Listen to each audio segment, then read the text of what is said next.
Reverse mortgages, are they a good option for you for your retirement? I'm Erik Brenner. We'll get answers from one of the country's leading experts next on Your Wealth Health.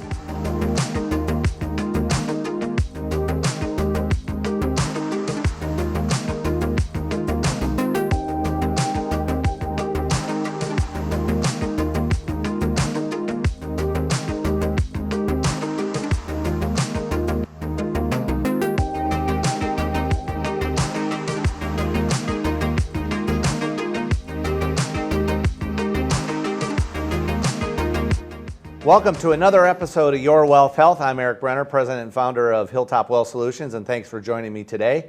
If you're following us on Facebook, if you could tag someone that you think may be interested, we got a great interesting topic today.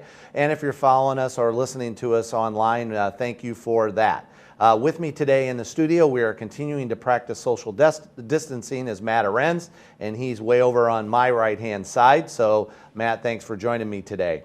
So really, we have a topic that probably many of you have heard of, and many of you have thought, does that make sense for me? And it's reverse mortgages. But before we do that, we just want to briefly talk about a fiduciary and what it means. You know, at Hilltop Wealth Solutions, we are a fiduciary firm. And what that means is we are legally and ethically responsible for giving the best advice to the client. It's not that we sell any product. We want to make sure we give you all of your options and help and guide you along your financial journey. And therefore, we thought we would bring up the topic of reverse mortgages. Reverse mortgages have unfortunately got a bad rap over the years, and it may or may not fit into your situation. So we're going to break it all down today. So Matt, with that, we really have what they are and what they are not. You're right, Erik, and I think there's a lot of misconceptions, so we're hoping to clear that up today. And if we take a look at the graphic, let's take a look at what they are. You know, what is a reverse mortgage? It's a non-recourse loan developed for retirees age 62 and over that allows them to convert a portion of their home's value into income. So it gives you the ability to use the equity in your home without having to make a payment on the loan, without giving up ownership or coming off the title of the house, without having to repay more than the home is worth. It's just a great opportunity to use one of your largest assets to help protect your retirement. Thanks, Matt. And what they are not the last-ditch desperation option. They're not home equity loans, and they may not be right for you. So with that, I want to introduce our special guest beaming in from out east today, Don Graves. And let me give you a little background of Don. Don is the president and founder of the Housing Wealth Institute. He is a senior advisor at HECM Advisors Group. He's instructor at the American College of Financial Services. He is an author and also a public speaker. So Don, thanks for joining us today. Thank you, Matt and Erik, for having me. John, so you've dedicated your career really about this issue. Why are you so committed to it, Don? Well, 21 years I've been involved in reverse mortgages. I've been around for a long time. And in that time, I've had about 16,000 consumer-facing conversations and about 3,000 people I've been able to help. And here's what I discovered years ago when I first learned about it, is that that retirement for most folk is going to last longer than they predicted. They haven't saved enough, and people are coming into it highly indebted. And if there was a resource, an asset that many of them had access to that could be used in an appropriate and a coordinated way, it could make a significant difference. So I've dedicated these last 21 years, and I'm not planning to go anywhere, to help people to understand that truth. What is the appropriate use of the reverse mortgage? Thanks, Don. And could you maybe explain what do you believe is the biggest misconception of a reverse mortgage? Most people don't understand reverse mortgages have been around in Europe more than 100 years. They started in the United States in 1961, and they've been part of the federal government since 1988. So 32 years, the reverse mortgage has been around. So that's a lot of time to have some misunderstandings or some mythology. But the two biggest ones I have found is that the reverse mortgages they're a loan where the bank loans you the money and the lender at the end takes the home. That's the first misconception. And the second is reverse mortgages are only for those who are house rich but cash poor, that people who have advisors or assets don't need reverse mortgages. Thanks, Don. And so you've also dedicated a lot of your time and learnings over the last years in helping educate advisors like ourselves. Yes, really part and parcel with what I've done over that 21 years is I understood that financial advisors, particularly those who are fiduciaries, are doing what's in the best interest of their clients. And that means they want to use all of their clients' available assets, their income, their investments, their insurances, and their housing wealth. And that's not a mystery. People have used their housing wealth for years. 30-year mortgages, no one's afraid of that. Home equity lines of credit when you're in the 40s and 50s. But what's an age-appropriate equity release strategy that advisors can talk to their clients about that makes sense? That's where the reverse mortgage really came into play. So most of my time is spent with advisors, fiduciaries like you all, helping them to help their clients even more by understanding this appropriate equity release strategy. Thanks. And so, our firm, like you said, with a lot of fiduciary firms, I think initially felt as though there were all these misconceptions, and you had mentioned that. And so when folks are out there right now watching the show, what are some basics that they could think about going, well, I wonder if this really would make sense for me? Sure. The first thing to understand is just 4 words. What is a reverse mortgage? It's just a mortgage. It's just a mortgage. And that a mortgage doesn't scare anybody. And so a reverse mortgage is a mortgage for those age 62 years or older. It allows them, as Matt said earlier, convert a portion of their home's value into tax-free dollars. Now, you can treat a reverse mortgage like a forward mortgage, and you can make a payment on that. And that way, that's a regular mortgage. You can treat it as an interest-only mortgage and just pay the interest, or you can treat it by allowing the principal and interest to accrue and then have that be paid off when you finally depart the home, move, or decease.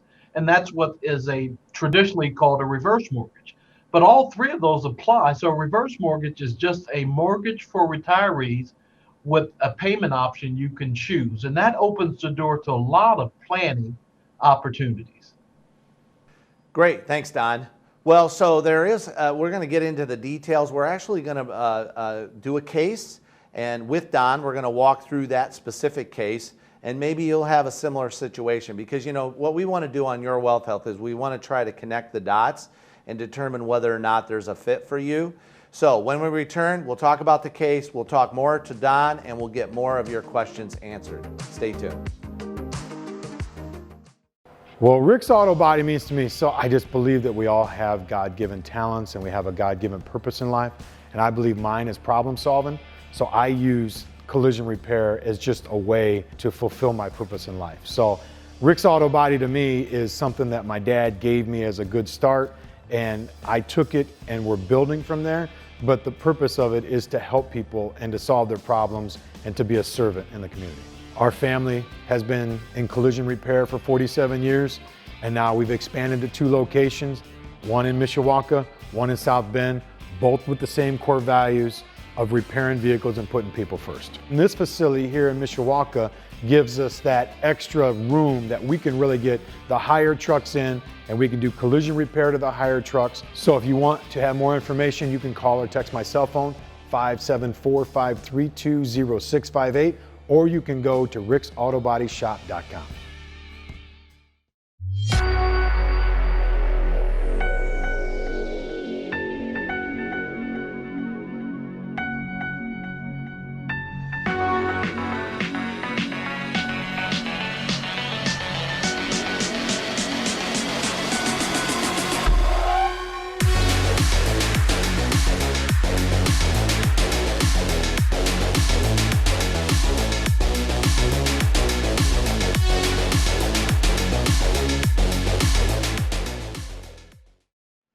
Good morning and welcome back. Thanks for joining me. I'm Erik Brenner, and thanks for watching Your Wealth Health right here on Fox, Michiana this morning. If you're following us on Facebook, and you can hit that share button, and you know someone that may be of interest of learning more about reverse mortgages, that would be a good time to do that. And also, if you're following us online, thank you for that. So we've been talking to one of the nation's leading experts on reverse mortgages. And as we mentioned in our first segment, Matt or I, we don't sell reverse mortgages. We really just work on a consulting basis, third party. As a fiduciary, we want to make sure that is in the best interest of our clients. We work with folks like Don to help guide us along that way and really get into the details. So Don, we've set up a case here that you see quite a bit. And so just to take a look at the screen, we've got Sally and Bob Smith. They're 65 years old and they just retired, which is great. They have Social Security and no pensions. You know, we're seeing more and more people that unfortunately don't have pensions. They got a value on their home of about $300,000. They still owe $85,000 and their mortgage payment is $600. Their kids are out of college and off on their own, and they have $450,000 in their portfolio. So I know, Don, we've talked about concerns, typical concerns that we see. First off, that Sally's concerned that they may not have enough money. Even though they retired, she's concerned for the long term. She wants a cushion for emergencies.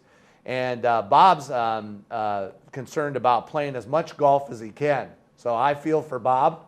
And he wants to make sure he can do it and enjoy it with his buddies. And they're both concerned about the market volatility. So let's talk about this situation with Sally and Bob, Don. Sure. Sally and Bob are your prototypical retired couple. Have some savings, but they have a home. And most retirees are going to come into retirement with a mortgage or home equity loan payment. So that's very important. And so if someone says, well, Don, here's my client. How does a reverse mortgage speak to this situation? I don't know how it speaks to the situation. Here's my first question to Bob and Sally. My question would be, if we're developing a retirement income plan, is it okay for Erik and Matt to use all of your available assets when developing a plan? Your income, your investments, your insurances, and your housing wealth.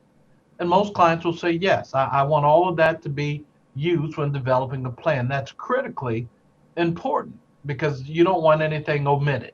So having said that, one of the questions is, Bob and Sally, I see that your concern is longevity or having a steak instead of a hamburger and playing more rounds of golf, all of that. Is it okay if your home could be used to give you flexibility or longevity in your retirement, to give you greater enjoyment, greater cash flow, new assets, would you like to see how it works? They say yes. So on the screen, you'll see that if Bob and Sally Smith were able to do a reverse mortgage, the amount of money they get is based off the age of the youngest borrower, the value of the home, and the interest rate. So based off of those three things, about $148,000 is made available to them, $148,600 today.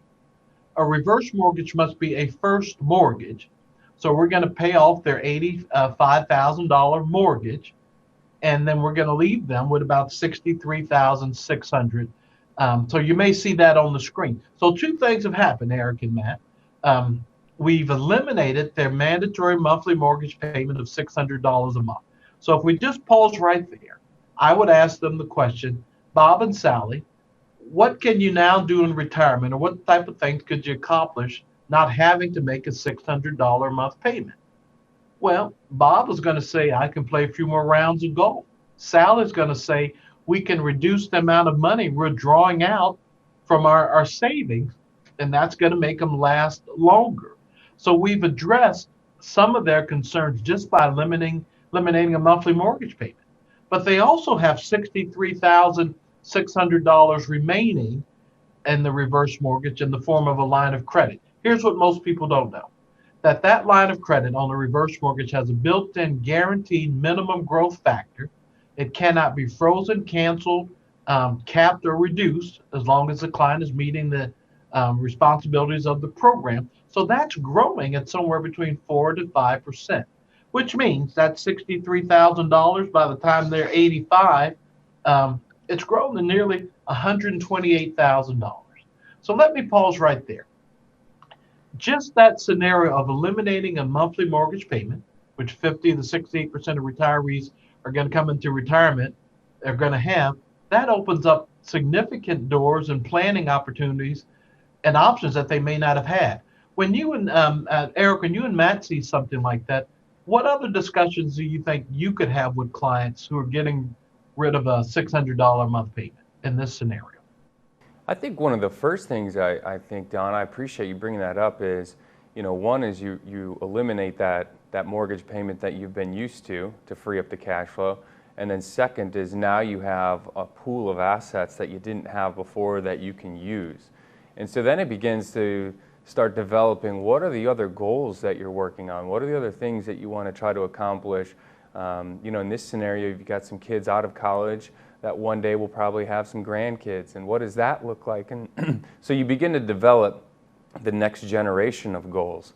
And so maybe you could speak to what you see oftentimes with people on how are they using this money when they realize it's available now and I don't need to continue to make payments. Sure. And there are all types of, there are longevity goals, there are lifestyle goals, legacy goals, liquidity goals, but long-term care goals. That's something in the case study, I think it was Sally, she had a concern for long-term care. So as holistic and comprehensive fiduciary planners like you all, you're looking at all of this and saying, how do we help our clients sustain a retirement that really makes sense, and taking into account the what ifs of retirement. Now, this time last year, most people didn't sit down with their advisor and say, you know what, I'm thinking we may experience a pandemic. We should plan for that.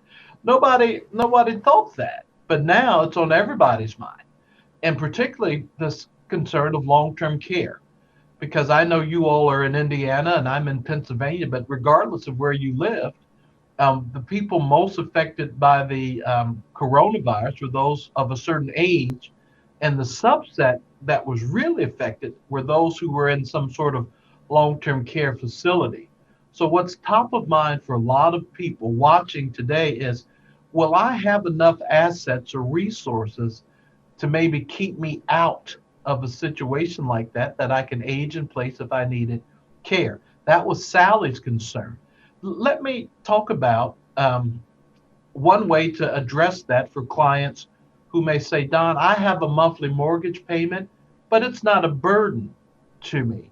I want to show you a strategy that some people don't know about.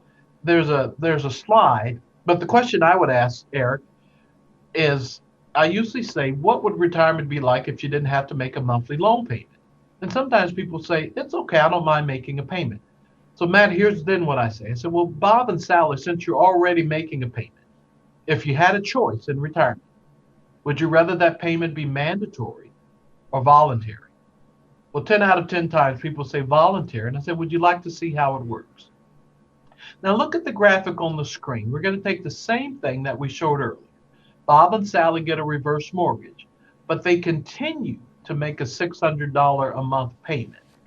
But it's voluntary. They don't have to make it. Now notice what happens. They start at the same place, $63,600, but by the time they reach 85, they've got $327,000 and a reserve account. How did that happen? It happened because they chose to make a monthly loan payment from what they were doing already. It's voluntary. So now at age 85, Don, why age 85? Because that's the typical age that people apply for long-term care benefits, age 85.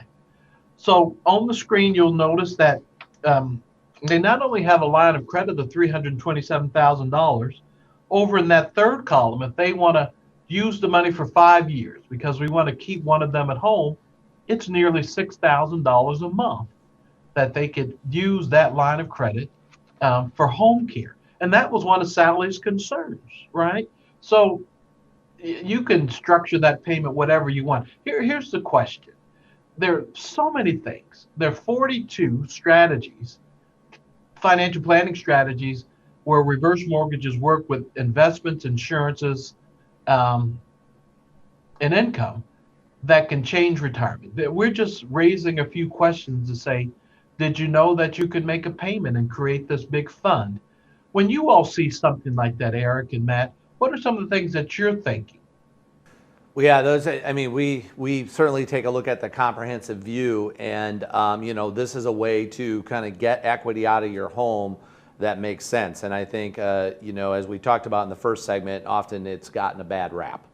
So I want to take a break, Don, but hang in there. And when we return, we'll wrap up this case with Bob and Sally, and we'll take some of your questions. Stay tuned.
Hi, welcome back to Your Wealth Health. I'm Erik Brenner, and we're practicing social distancing today, and I have Matt Aurenz in the studio, 6 feet or more away, and we have Don Graves with us, a nationally recognized expert in reverse mortgages. Matt? Yeah, well, hey, thanks, Erik. We were just talking at the break about Don's last question, and one of the things I really appreciate is the consideration of, the long-term care needs and the costs there. And some people are just concerned about how do I protect my assets and how do I pay for those needs. And I think Don brought up a good point of if you can build up a pool of money with the voluntary payments, sometimes people can't afford the insurance or don't want to spend money on insurance because they might never use it. And so I think Don brought up a good point that this gives them the flexibility to help cover those costs in the future that potentially could be there without for giving dollars to insurance. Erik and Matt, those are great observations. The number one reason for bankruptcy for older adults has to do with medical and healthcare costs. So having an asset to be able to offset that and be able to use is going to bring tremendous comfort and peace of mind. I absolutely believe that. I know you had some questions for me, and I don't want to miss them. Kind of the end of the loan, some things that may be on people's heart. Let's do some rapid fire questions. Sounds good. So Don, what about payoff? Will they ever have to pay it back? And I heard that along with, I've heard people say, well, I lose the house. Mm-hmm. There are 4 requirements of the reverse mortgage when you get one. Number one, you have to live in the property, at least one person. So Sally can put Bob out, but one person has to stay in the home. Live in the property, take care of it, pay your taxes, and keep insurance in force. Now, most people are used to doing that, but you have to do those 4 things. The loan gets repaid when the last surviving borrower, Bob or Sally, in our case study, permanently departs the house, moves or deceases, or goes into a nursing home for more than 12 months. At that time, whatever money was advanced to them that has accrued interest gets repaid, and 100% of any remaining equity passes on to the heirs or the estate, or to Bob and Sally if they move. That's the basics of a reverse mortgage. And by the way, that's no different than if Bob and Sally had a traditional mortgage. It would be paid back the exact same way. Thanks, Don. I think that's one of the biggest things that I hear from people is, well, upon death, that's it. The house goes to the bank and my heirs don't receive anything. So I appreciate you cleaning that up for us. What do you believe is the biggest obstacle to getting people to get comfortable with this concept? I think people, and that's a great question, Matt. I don't think people know who to turn to. Do I look at the television star from my youth or this other big movie star that's on TV? I don't think so. In my 21 years, the folks that really lend the most amount of credibility are financial advisors like yourself, fiduciaries, because clients can come to you all And because they know you're not getting paid a commission, you're just going to give them information and lead them to education. And I think that's the obstacle, that where do I turn, the commercials or someone I know? They should turn to you all. And then once people begin to understand that a reverse mortgage is just an age appropriate equity release strategy to be incorporated with their income, their investments, and their insurances to begin to have a different retirement conversation, that's going to change a lot. So I think the obstacle is making sure that the average consumer can partner with someone of knowledge like you all at your practice. Yeah, thanks, Don. And I think you said that, in that coordination of all benefits versus just the tunnel vision of, this is a reverse mortgage and you're being sold the reverse mortgage. It's working into the entire strategy, which is important. Don, I also know that the regulators now look at reverse mortgages a bit differently. Can you just share with us what has changed in the last few years? Sure. And the 32-year history of the federal program. And by the way, most people don't understand that our federal government supports and undergirds 3 programs that have to do with retirement: Social Security, Medicare, and the home equity conversion mortgage, or the reverse mortgage. So there's some safety built into that. But over the 32 years, like anything, new safety features are developed. And so in 2013, the Reverse Mortgage Stabilization Act came in, and there were tweaks and alterations in 2015, 17, and 18. So greater spousal protections, greater benefits, and there's actually, you get less money from the reverse mortgage up front initially, but it grows a lot. The balance is smaller towards the end. So there's spousal protections, there's equity protections, and so really it's been an overall a great shift and kind of polishing off of a program that was already very solid, and it just was made more solid. And again, I go back to my point. The safety is when seniors, when retirees have a trusted source like you all to kind of be a go-between to help them to understand, because they know that you don't have any skin in the game with them and you become a real trusted resource. Yeah, thanks, Don. One last quick question. So if someone has 2 homes, can they do 2 reverse mortgages? So if they have a winter and a summer home, or can it only be on the primary residence? It's going to be on whatever they consider their primary residence at time of application. Okay, simple answer. Thank you so much, Don. And Don, I appreciate you joining Matt and I today. I think this is a topic that has been confusing, and people tend to kind of shy away from it. And I think your point is just taking a look at all assets available, right, Don? All assets available to you, and what is the most efficient way to use those assets and position yourself. And you've shared that with us today.